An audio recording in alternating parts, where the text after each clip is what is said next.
Greetings from Darlington Farm here. I'm out on the shop this morning making a sign for our farm stand.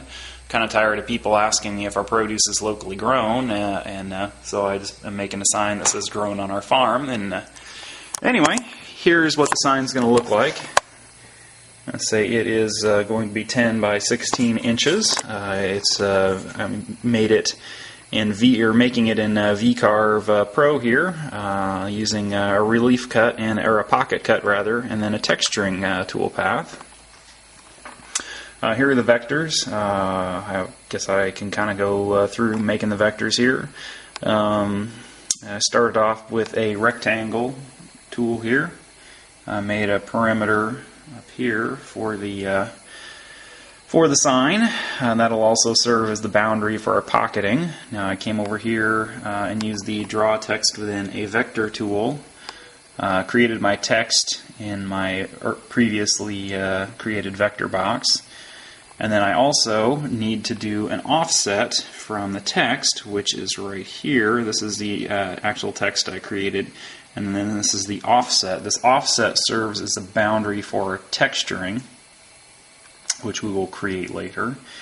But this is pretty simple to go through here. For doing the pocket, you simply highlight the text and then the boundary and come over here to toolpaths, and you can create a pocketing toolpath right there, and that will do the pocket here. I'm using a pocket that is 0.3 inches deep.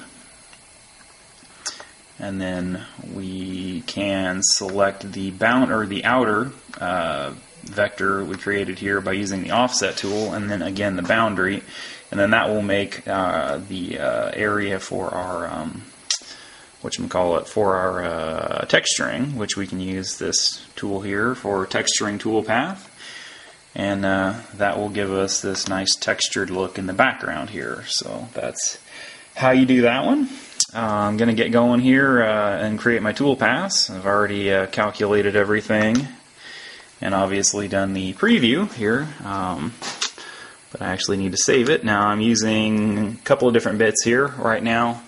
For the large clear paths, I'm using a 1/2 inch, end mill. It's not really an end mill, but 1/2 inch router bit here. Just that does the bulk of the material removal here. And then we're going to move down to a 1/8 of an inch ball nose for the rest of it. Or I also have an 1/8 of an inch end mill here, which I actually haven't had a chance to create a tool for, or to create a tool library for. And I also have a 1/16 end mill there, which I haven't, like they do.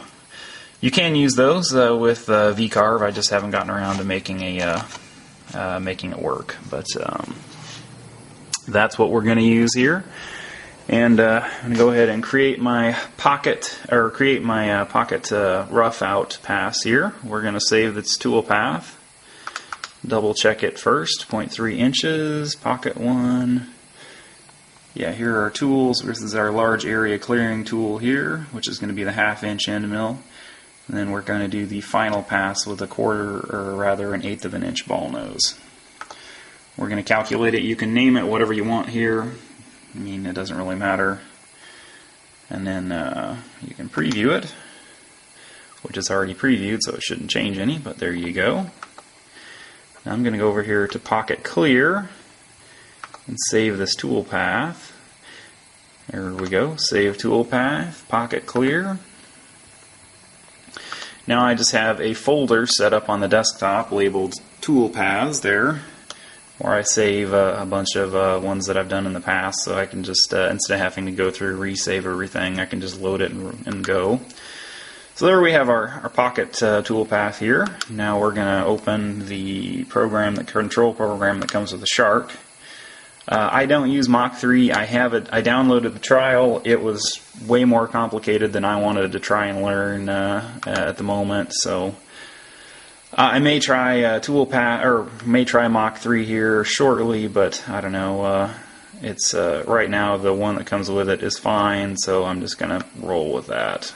And I had been having some troubles with garbled G-code, where when it gets to the machine it flips things and just does kind of odd things. And I was reading on the forums about turning your FRO. I'm not really sure what FRO is, but turning that down to 75%. So I'm going to give that a try here, and hopefully that will fix any of my problems.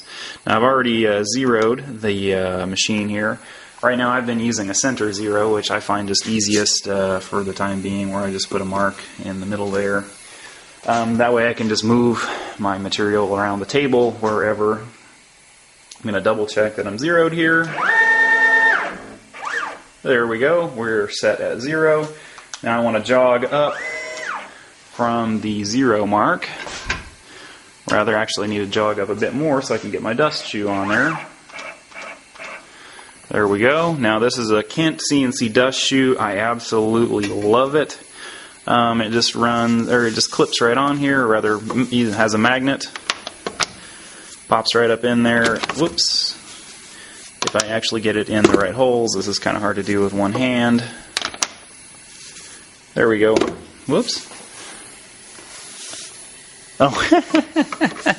Well, I have it on backwards. So this has been a long video, so I'm just going to leave that in there so you get to see me fumbling trying to put the shoe on backwards. It's nice. It has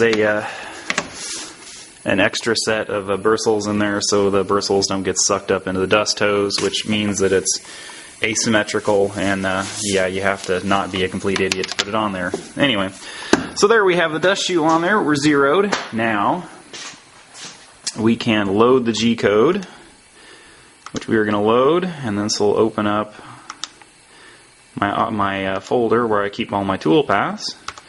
We're going to open it up, and that'll take a couple of minutes. So while we're doing that, I'm going to walk over here and turn on my dust collector. So hopefully you can hear me over this. Dust collector is running. We got good suction here. We're still loading our G-code, which is a fairly complicated one, so it'll take a minute. Yeah, it will take a few minutes here, and also if you look down here, that'll give you the run time for the program, which is kind of nice to know how long it's going to take. So it's going to take approximately an hour and 25 minutes. Now I probably could speed that up a bit, but I really haven't had time to play with this and kind of optimize it. So now we're going to run from SD card. Press OK to begin.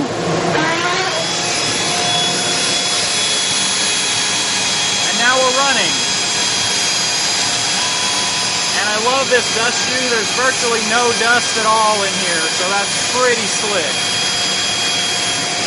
Anyway, after it gets done cutting that out, when we start on the next tool path, I'll start the camera up again. Alright, we finished with the rough out, which was done with this half-inch end mill here. So now we're on to a 1/8 of an inch ball nose, which I've already got chucked up in the spindle here and zeroed. Actually, I guess it's not a spindle, it's a router. There is a big difference. I'm going to put the dust shoe back on here and try and get it right this time so you can actually see it. There we go. It just clips on nicely. I already loaded the G-code, which it will take it from this rough cut here where you can kind of see there's a lot of material still there, and take it and make it look like this, with the exception of the texturing in the background. So I'm just going to go ahead and start this and let it run and come back here. Now this is going to take about 3 hours, so it's a slow process with the end mill, or with the ball nose there, but anyway, yeah, I'll get the next section going here. Alrighty, just finished the cycle here with the 1/8 inch ball nose. Take the dust skirt off here. You can kind of see that. Looks pretty good. Now we're going to move on to our texturing tool path, which we're going to use a 1/4 inch ball nose for this, and it's just going to run over the base of our pocket here. And we turn off the tool path there, and we'll kind of create a textured look. Now not normally, if you're doing this by hand, this textured look would you'd either make it with like a gouge, or with a that would be the wood grain from sandblasting, because actually a lot of times relief signs like this are made with sandblasting. But I'm going to use the Shark here. Anyway, so I'm going to get this chucked up and let it run here. Alright, just got done with the last tool path here, and as you can see, it looks pretty good. That put the texturing on here. I'm just using a 1/4 inch round over there, or not round over, but a 1/4 inch ball nose. And I think it looks pretty good. There's a couple places in here that kind of need a little bit of hand. I don't know if you can kind of see that hand clean up, but for the most part, I think it looks pretty good. Anyway, yeah, thank you for watching. Click, comment, subscribe, and check out other videos. I'm trying to have more stuff of this up. Just picked up a Festool RO150 today. I'll have some reviews, or rather have a review of that up today. And click, comment, subscribe.